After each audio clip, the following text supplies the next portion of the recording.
ताई, तर तुला पहिला प्रश्न, तुझी आणि सक्षमची ओळख कधीपासून आहे? 3 वर्ष अगोदर कशी कशी घडली, कुठे घडली? माझ्या गल्लीमध्ये आला होता तेव्हाच भेट बस. वर्षभरापूर्वी काहीतरी गुन्हा दाखल केला होता, तो काय होता तो विषय? माझ्या घरच्यांनी मला इमोशनल ब्लॅकमेल केलं होतं. तू जर गुन्हा दाखल केला नाही त्याच्यावर तर आम्ही पण मरून जाणार आणि त्याच्या फॅमिलीला सर्वांना मारून टाकणार, आणि तू केस टाकली तर आम्ही काहीच करणार नाही, शांत बसणार. आणि त्या टाईमला मला त्यांनी पोस्कोची केस टाकायला लावली होती. म्हणजे माझा रेप केला वगैरे, माझा विनयभंग केला, माझा पाठलाग करायचा, मला शस्त्रांची भीती घालून कुठे पण न्यायचा वगैरे. आणि त्या टाईमला नेमकं मला 18 कंप्लीट होण्यासाठी 15-20 दिवस बाकी होते, आणि मी बोलले की मला केस नाही टाकायची, तरी त्यांनी मला जबरदस्ती केस टाकू घातली. मग काही दिवसांनी जेव्हा माझा 18 कंप्लीट झालं तेव्हा मी एकटी कोर्टात जाऊन ते केस मागे घेऊन आली होती. आणि त्याच केसवर पुन्हा पोलिसांना माहिती नाही काय, माझ्या घरच्यांचं बोलणं, माझ्या घरच्यांचं आणि पोलिसांचं खूप जमतं, माहिती नाही आता ते कसं काय. ते गल्लीत येऊन पैसा वगैरे घेऊन जात होते. आणि काही दिवसांनी सक्षमवर MPD पडली, आणि ह्याच कारणानं पडली. त्या चार्जशीटमध्ये साफ होतं की हे मुलीच्या केसमुळेच झालेलं आहे MPD पडणं वगैरे. त्यानं काही गुन्हेगार नव्हता. हो, तुझे वडील काय करायचे, काय त्यांचे व्यवसाय वगैरे, तुझे भाऊ वगैरे काय करायचे? असंच 2 नंबरचे कामं, टेबल चालवणं, म्हणजे पत्ते वगैरे, सगळे 2 नंबरचे कामं करूच पैसा कमवलेला त्यांनी. तुला किती वेळा तुझ्या घरच्यांनी दबाव टाकला की त्याला भेटू नको, बोलू नको असं? मोजता येत नाही एवढी वेळेस. 3 वर्षामध्ये विचार करा ना किती वेळेस केलं असेल हे. तुला मारहाण केली कधी, तुला धमकी दिली? खूप वेळेस मारहाण केलेली. माझ्या सक्षमला मारतो म्हणून, त्याच्या घरच्यांना त्रास देईल म्हणून, आणि मी त्यांना घाबरून राहायचे. तू कधी हे सक्षमला बोलली नाही का की असं तुम्हाला? बोलले होते, त्याला म्हणले पण चल मी तुझ्यासोबत यायला तयार आहे, पण तू असं बोलायचं की नाही चल, मी तुझ्या पप्पांची खूप रिस्पेक्ट करतो आणि मला त्यांच्या मनाने, म्हणजे त्यांना म्हणून तुला न्यायचं आहे. अच्छा, किती प्रेम होतं तुझं सक्षमवरती आणि सक्षमचं तुझ्यावरती? माझ्या प्रेमाचं माहिती नाही, पण माझा सक्षम ना माझ्यावर, मी जेवढं त्याच्यावर करते ना त्याच्यापेक्षा दुप्पट प्रेम करायचा. मला माझ्या वडिलांसारखा जीव लावलेला त्यानं. त्याला म्हणायचे की तू माझ्यासाठी माझा दुसरा बाप आहेस. बरं, त्या दिवशी 27 तारखेला सकाळी काय घडलं? तुला पोलीस स्टेशनला नेलं होतं, काय झालं होतं त्या दिवशी? माझा लहान भाऊ मला पोलीस स्टेशनला नेला होता.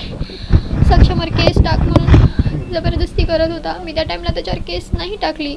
माघार घेतला सर्व पोलिसांसमोर की मला नाही टाकायची केस.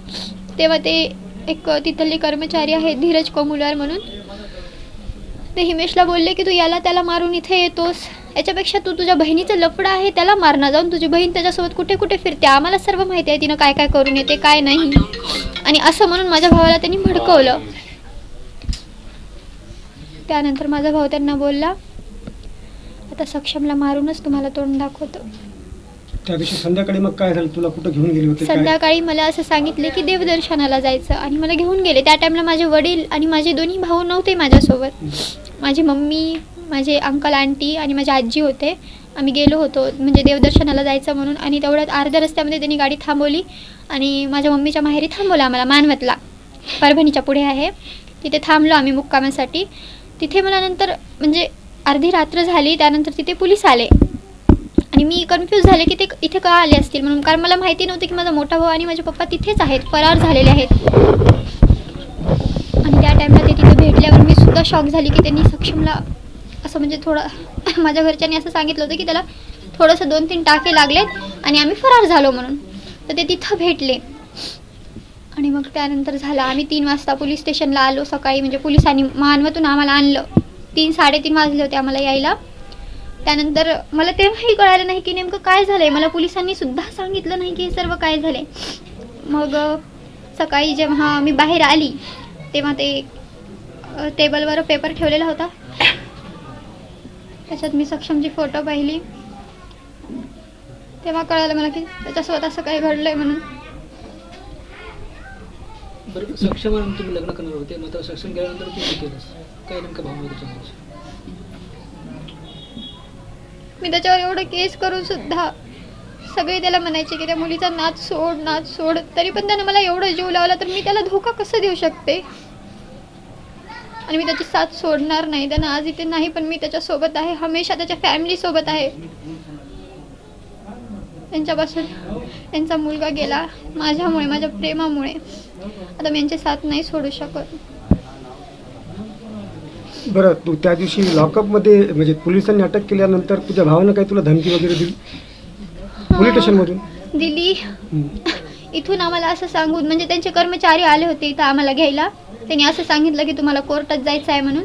आणि कोर्टापासून जाता जाता अचानक आम्हाला त्यांनी इतवारा पोलीस स्टेशनला नेलं. तिथे नेल्यानंतर त्यांनी मला एकटीला असं घेऊन जात होते जबरदस्तीने पोलीस कर्मचारी माझ्या पप्पांकडे. की माझे पप्पा त्यांना बोलले होते की मी माझ्या मुलीला एकदा बोललो, इमोशनली म्हणजे हे केलो तर माझी मुलगी माझं ऐकेल. पण मी गेली नाही त्यांच्यासोबत एकटी. तर माझा भाऊ मधून असं त्या खिडकीतून इशारे करत होता मला मारल्यासारखे, म्हणजे असं धमकी दिल्यासारखे, असं ताव देत होता मी शीला वगैरे. आता बघ, तू तुझ्या घरच्यांच्या विरोधात गेली, म्हणजे वडिलांच्या विरोधात, तुझ्या भावांच्या विरोधात. सगळे तुझे स्टेटमेंटवरती हे सगळे व्हायरल होत आहेत. तुला भीती आहे आता, तुला तर तुझ्या वडिलाबद्दल भावाबद्दल माहिती, तुला भीती आहे की तुला ते बाहेर आल्यावरती काय करतील वगैरे अशी? मला माझी काहीच भीती नाही हो. आता मी ज्याच्यासाठी जगत होते तेच नाही राहिला. मला माझ्याशी काहीच घेणं देणं नाही. बस सक्षमच्या फॅमिलीला प्रोटेक्शन द्या, कारण की त्यांच्या जीवाला धोका आहे. माझा लहान भाऊ अल्पवयीन असल्यामुळे तो कधीही सुटून येऊ शकतो. तो मला बोलला होता की 15-20 दिवसात सुटून येईल आणि सक्षमच्या पूर्ण फॅमिलीला संपून टाकेल. तर बस सक्षमच्या फॅमिलीला काही नाही व्हायला पाहिजे. तू या केसमधली मुख्य साक्षीदार आहे, तर शेवटपर्यंत तू ठाम राहशील का? की कारण त्या एकदम ठाम राहील. मला पण माझ्या प्रेमाची शपथ आहे. मागणी काय असणार आहे? मागणी बस यांना एकदम कडक शिक्षा व्हायला पाहिजे. फाशीच होऊ द्या यांना. बरं, आता तू इथं आल्यानंतर तुझ्या घरच्यांनी कुठे तुला संपर्क केला का तिकडे ये म्हणून? नाही केला, बिलकुल नाही. मला असं सांगितलं की आता आमच्या घरात पाऊल नाही ठेवायचा. मग तू काय विचार केला आता? मी नाही जाणार त्यांच्या घरी, कधीच नाही. इथेच राहील मी.